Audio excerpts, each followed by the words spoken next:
Hello, good evening. Welcome. My name is Kwabena. Welcome.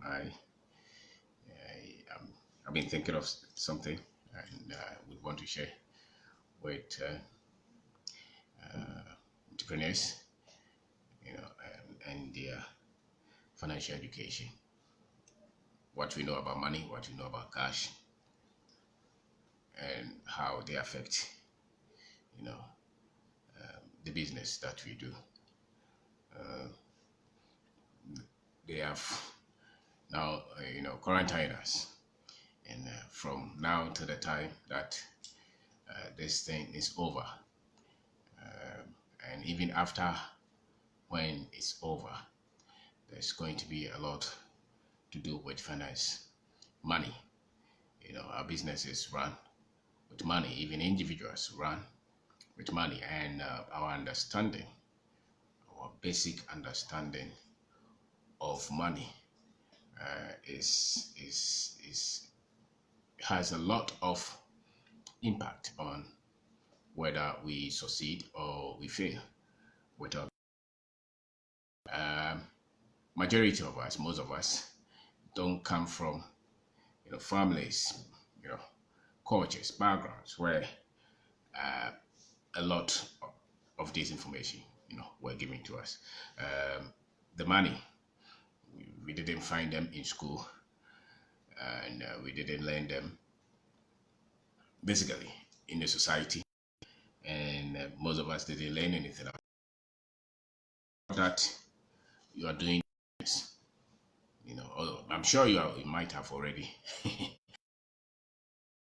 because of your understanding of money, the financial education. Most people master the technical aspects of life, the technical education. Most of us master just the we specialize that I continue to gather. Maybe an educationist, I'm a teacher field. Maybe I draw. A lot of us only gather this kind of information, but when it comes to money, almost everybody believes that they know something about money, but then they start to show with the results that we start to get. They start to show with the results that we start to get. So, what you have read, what you have studied over the last 10 years, over the last 15 years of your life, over the last 5 years of your life on money is virtually responsible for the results that your business is in terms of the money. If the business is doing well, it's because you, the business owner, you know something about money, and you're practicing them, you're putting them into use. If the business is struggling, it means that there is something that is about money that you don't know, and not only with business, even in personal finance, it's the same. Most people, the only thing we know about money is we work and then they pay us, and when we get the money, we start to think of what to do with the money. So we pay school fees, we buy a car, nice house, good clothes. That's all that most of us know about money. That's you look at a lot of the people a lot of people on TV, these guys who sing and who play a lot of football. The basic thing that I see is that they gather the money and they have to show that they have arrived. So most people think that for you to prove that you have money is seen in the houses that you own, in the cars that you drive, in the children go to. We splash it. For a lot of people, our understanding of money is how we spend it. How we spend it.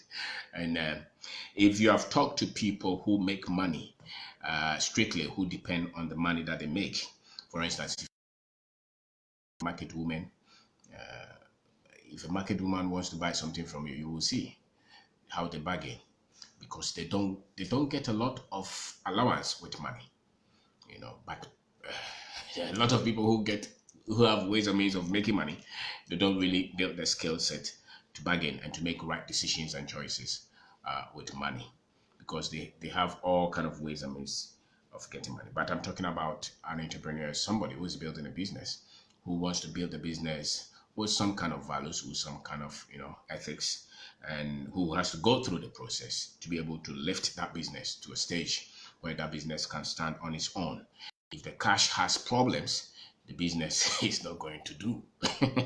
And yeah, the business is not going to survive because a lot of it has got to do with the money decisions that we make. Most of us went to school. That's all that we studied. And even those who studied accounting and some of these finance elements, they studied them just to go and work. That's the fact. It's not the kind of information that they acquire that will help them to create wealth. No, or to create riches or to create a lot of finances. They studied those kind of subjects just to go and look for job with it. So if I studied accounting, it's not they will not teach you accounting in school to make you rich. They teach you accounting in school so that you can get a job with it, or finance something, MBA, all those. You just finish them, and so that you go and look for job. They don't equip you how to create worth with it, And most business people, by chance they started a business, they were not equipped with financial knowledge. So, and yet it's so critical to the survival of your business. And if you come from an average family, you don't have it. That's a fact. You don't have it. And so subconsciously we play it. You will struggle with the business, and then when the business starts to make money, you become spendthrift. You start to spend just the money like that because you just play what you know subconsciously. What you grew up with is the choices that we make. If you have not been deliberate about it, if you've not been intentional about it, if you've not been conscious about it, when we get the money, we will spend it as what is in our subconscious.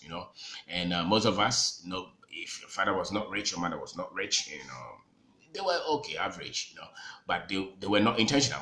Very few people are coming from families where they will be strictly taught about money, and when they get money, how to recreate wealth with the money that comes to them. Very few people have that. Majority of us, we don't have that. Majority of us, we just work to get money and we spend, and we live good. And when there is an emergency, when there is a problem, then we are there. Because most people I don't know how many people can survive if this thing goes on for the next 6 months or 1 year, where there is no salary coming in, where there is no money. I don't know how many people have been able to, create something that would bring in money at this crucial moment. When your business, whether you've been able to create a business that now that everything is, very few businesses are going to get revenue. Now that everything is down, if you have not been prudent for the last 1 year, if you have not been prudent for the last 2 years, if you have not been prudent all this while with your finances and you don't have access now and nothing is going to come in, and they say that we have to be in this situation up to December, and most of us, the business will be gone. Nothing will be left. Even what to eat will be a problem. And it's not because of the crisis, mainly because maybe of the kind of decisions and choices that we have made with our finances. And those have to do with what we know about money and how it is multiplied, how it is grown, how it is made, how it is, most of us, you watch TV, you say most Ghanaian rich people, and the only reason we know that they are rich is because they have houses and cars.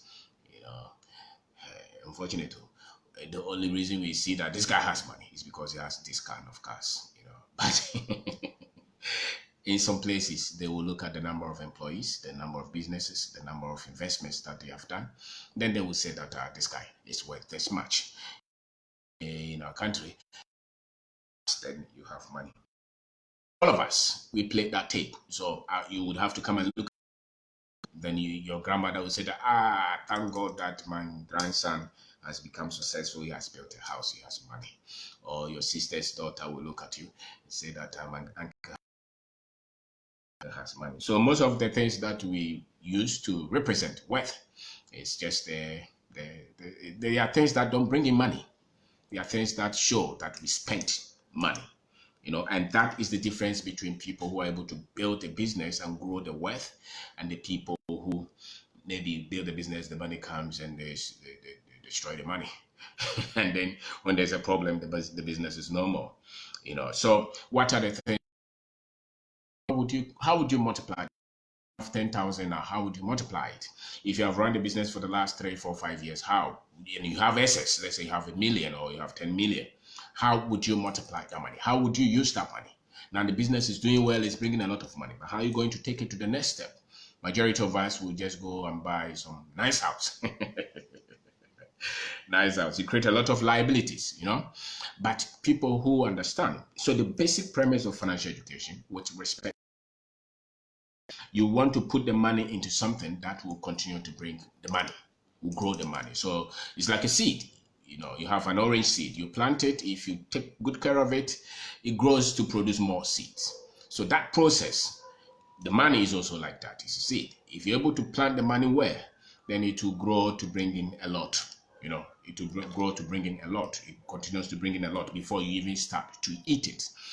That is people who have a proper understanding of money, of finances. The other people will just, so the difference between those who are able to build a business and grow the money is because when they start to make the money, they put it into things that will continue to grow the money, continue to expand, continue to multiply.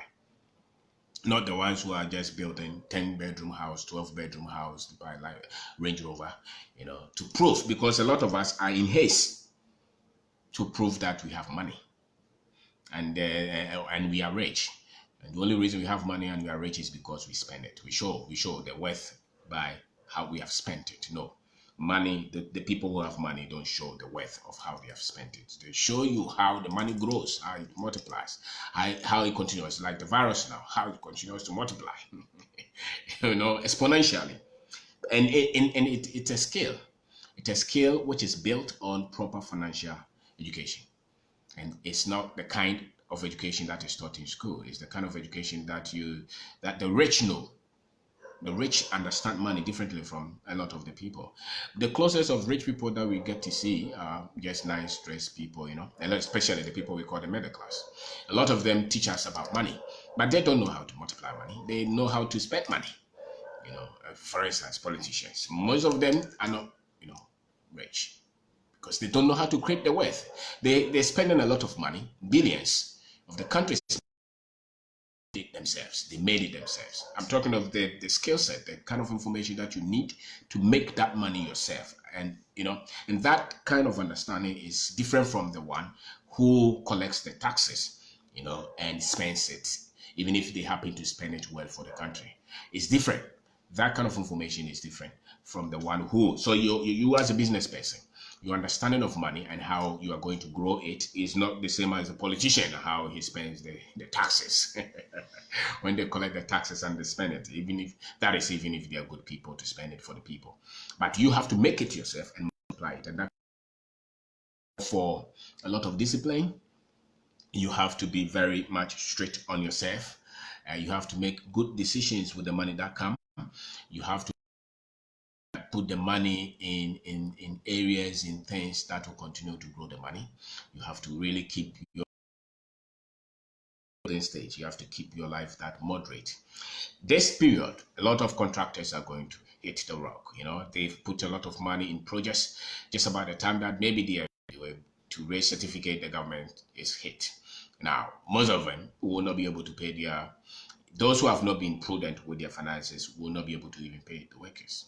And this is a cycle that most contractors go through, most businesses go through.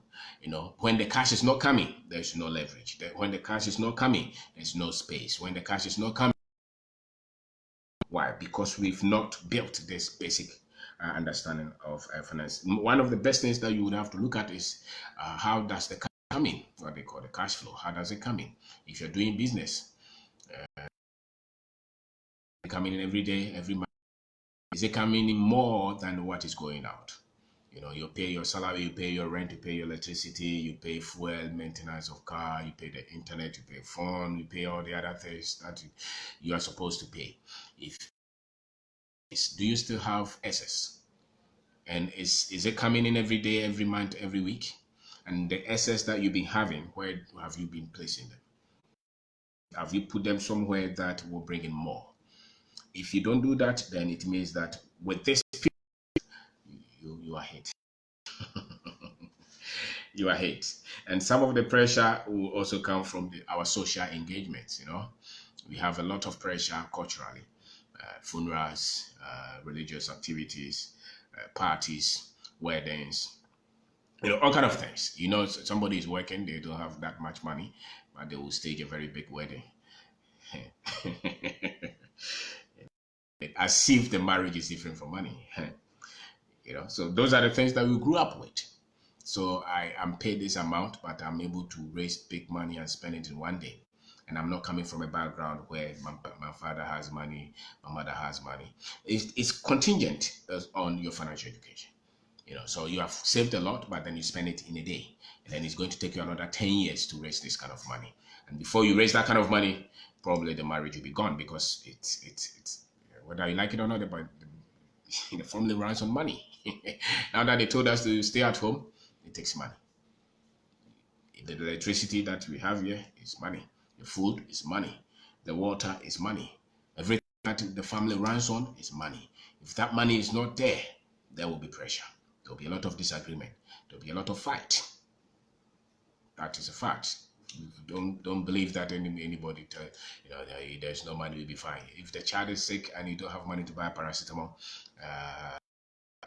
that is a fact. So our financial education has been responsible of this mess, a lot of these errors, wrong choices with money that people make, and some of them it probably stayed with them all their life.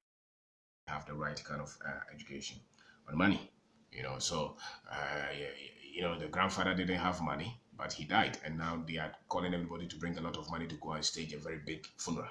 Me, I don't understand that kind of thing. Because he's gone and he didn't leave much for us to stage the funeral.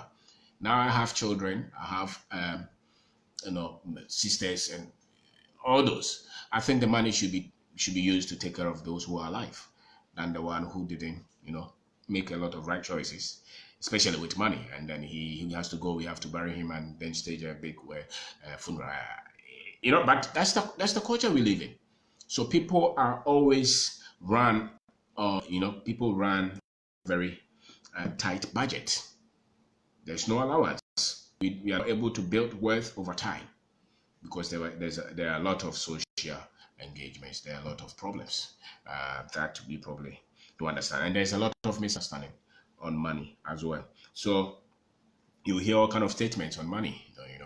All kind of statements, Kaimoja, all kind of statements, but they don't teach us how to make the money. The closest that we come, especially when the Western kind of education was brought here. Our grandparents, at least, they had cocoa farms and things like that. When they started to send us to school, they told us when you finish school, go and look for a job. Yeah, and once you get a job, you get sorry. And you live a very simple, moderate life, selfish life, and you die and you go. We don't dare to take risk. We don't dare to get a lot of information. And those who even get something, they only spend it on themselves because the financial knowledge is that much little. Your business is going to survive if you're able to get the right kind of information, if you're able to get the right kind of financial education, and you're able to put them into practice. A lot of people run with hope. Somebody said that hope is not a strategy, and I agree with him. Hope is not a strategy. The fact you hope that you'll be rich does not mean you're going to be rich. The fact that you hope that you'll be able to be financially, you have some allowance with your finances, some financial freedom, some financial independence. It's a hope, but where is the strategy? And strategy is built with proper education, proper knowledge on that. So if you don't have proper financial education, your business is going to suffer. And if you happen to have even some one-time big money, there's a likelihood that you're going to mess up. You're going to spend it on things that will not solve your financial problems or the financial problems of the business. So if you understand these things, you succeed faster. The reason a lot of businesses struggle and collapse is because of the weak financial understanding of the people who start businesses. And nobody teaches us like that. How many even keep track of the expenditure? How many keep track of the money that is coming in? How many we even go to take loans that the business cannot take care of? But you have the project, They show you this money, you take it before you even do the analysis. So you pay 2 times monthly interest and the whole thing is gone. And now you're in difficulties because of weak financial understanding. You know, but if you have proper understanding, you will know what kind of percentage can the business take with all other expenses on board. So and this come when you commit to studying it. So my name is Obin Dalko, talking about the entrepreneur and his financial education. I'm saying that the livelihood, the survival of the business is so much on the financial understanding of the entrepreneur. So most of us went to school, they didn't teach us about money. And those of us who even studied money, studied it for the exam and to get a job with it, not to build wealth and create businesses with it. For the knowledge to create wealth through business, financial knowledge that to create wealth with business goes beyond the one that they teach you in classroom. Because the teacher who is teaching you that information is waiting for the salary. So that's different.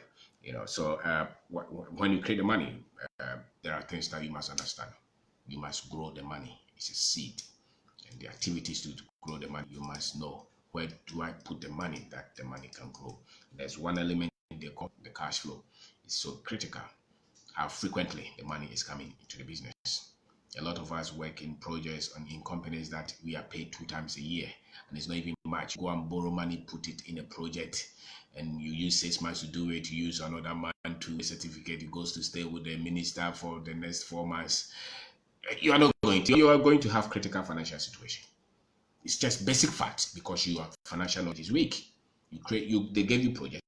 You went to borrow money from the bank at a huge interest rate. You put the money in a project that you work for 1 year before you reach certificate. You're going to suffer. The cash flow is weak, it's unacceptable. You're going to go through a lot of, and this period definitely your business will not survive it. And those who even get paid, when they get paid, they go and buy Land Cruiser. They build 2 houses in their village. They marry 3 women at the same time. Because they don't know how to create the wealth, and they think that for most of us, money is standard, so we just have to use it to show that we have arrived. But that's not it. The money that comes in is supposed to be a seed that is supposed to multiply. And your understanding the skill set that you use to multiply the money is so crucial. The skill set that you use to multiply the money is so crucial. So crucial. So my name is Obendago. I'm wrapping up. So most families are not going to have this time. Most families are going to struggle. Most people are going to go through a lot. The other time I heard that 40% of Americans don't have more than $400 to live. I was thinking, how about us? We may not be far from that position. You have the house, you have the car, but we have no cash flow. The cash flow is the monthly salary. That's all. And then we have children going to school. We buy fuel, the car breaks down, we repair them, send money to church. For our weddings, we have to keep the standard, and people are stretched because of the information we have. And if you don't have the information, then you don't have the strength to even to stay with the quality of financial information that you make. So if you bring the same thing to the business, then the business will struggle. Then the business will not survive. The business will collapse. So financial education is that much critical. That much critical. That much critical. If you have to get some books, read them, continue to read them, study them. It's not something that is so strange. You can understand them. Instead of buying the newspaper, the sports newspaper, buy the one that they put some financials there and analyze them. Read about them. Even if you don't understand it, nobody will catch you. But at least if you look at it the first time, it may be confusing. Look at it the second time, it may be confusing. By the time that you are the 100th time, you probably will start to understand what they have, those figures that they have there. And you have friends who did maybe accounting, some things too. Financial things that they talk about. If you are going to a business that will survive. And beyond this quarantine, a lot of businesses are going to struggle. A lot of people will not have money to pay their workers. People will let go a lot of money to spend, which means that our to go through this stretching position. It could take a year or two. No, but those who really understand what they're doing, who have the right financial